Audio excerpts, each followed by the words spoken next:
Hey, what's up? Jigxor here. Did you reset your hard drive after it got corrupted and now you're upset to see all your files are gone?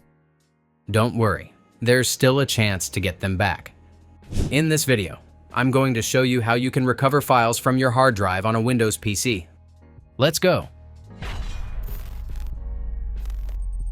Using a special data recovery tool makes it easy to get your lost files back without needing to be a tech expert. I've tried a lot of recovery software, but this one here was, in my tests, is the most effective at bringing lost files back.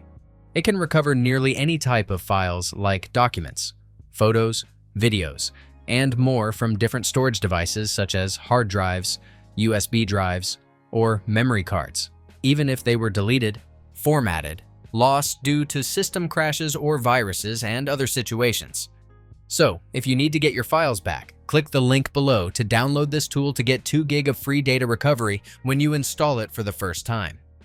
Once you've installed the software, you'll see the main screen where you can choose the specific drive, folder, USB drive, or even the recycle bin where your missing files were stored. Next, click Search for Lost Data to let the software thoroughly scan the chosen storage to find deleted, hidden, or badly damaged files. Keep in mind that how long the scan takes will depend on how big your storage device is and how fast it works. If you find the files you're looking for early, you can stop the scan at any time.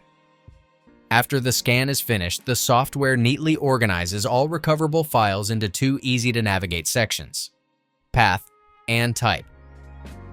Choose the Path option if you remember exactly where your lost files were originally saved.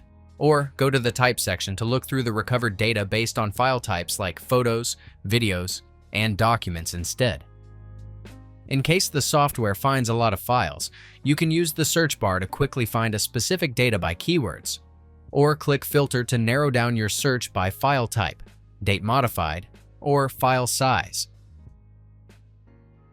Once you've found your files, just tick the checkboxes next to them, or click the top checkbox to select everything at once. Finally, click the Recover button. Make sure to save the recovered files somewhere different from where they were lost, so you don't accidentally overwrite other data. Remember, scanning and previewing files is completely free, but recovering them to your computer requires a premium subscription. That's it. If I could help you, feel free to give this video a thumbs up, and don't forget to subscribe. If you have any questions about the video or want me to create a tutorial about another topic, leave a comment below. See you next time. Bye.